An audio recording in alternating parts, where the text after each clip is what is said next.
Cricket যখন রাজনীতির ছায়া পড়ে তখন ক্ষতিটা শুধু বোর্ডের নয়, ক্ষতিটা পড়ে খেলোয়াড় আর সমর্থকদের হৃদয়ে। ইতিহাস বলছে এর সবচেয়ে বড় উদাহরণ দক্ষিণ আফ্রিকা। বর্ণবাদী নীতির কারণে প্রায় 22 বছর ক্রিকেট থেকে নির্বাসিত ছিল তারা। হারিয়ে গিয়েছিল গ্লেন পলকের মতো কিংবদন্তি প্রতিভা, যিনি হয়তো ডন ব্র্যাডম্যান কিংবা সচিনের কাতারে পৌঁছাতে পারতেন। কিন্তু রাজনীতির ব্যর্থতায় থেমে যায় তার কেরিয়ার।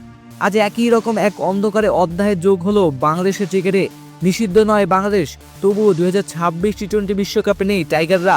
নিজের দেশের মাঠে নয়, দুই দেশের রাজনৈতিক উত্তাপে পুড়ে গেল বাংলাদেশের বিশ্বকাপ স্বপ্ন।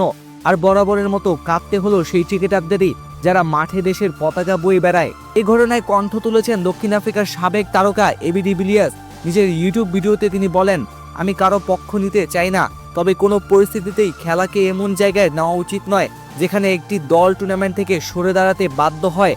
ক্রিকেটের সঙ্গে রাজনীতি জড়ানো আমি ঘৃণা করি।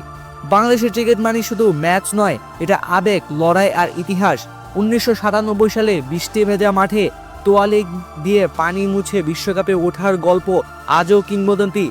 সে লড়াইয়ে দেশের জন্য 2026 বিশ্বকাপ থেকে ছিটকে পড়া শুধু হার নয়, এটা কূটনৈতিক ব্যর্থতার কালো অধ্যায়।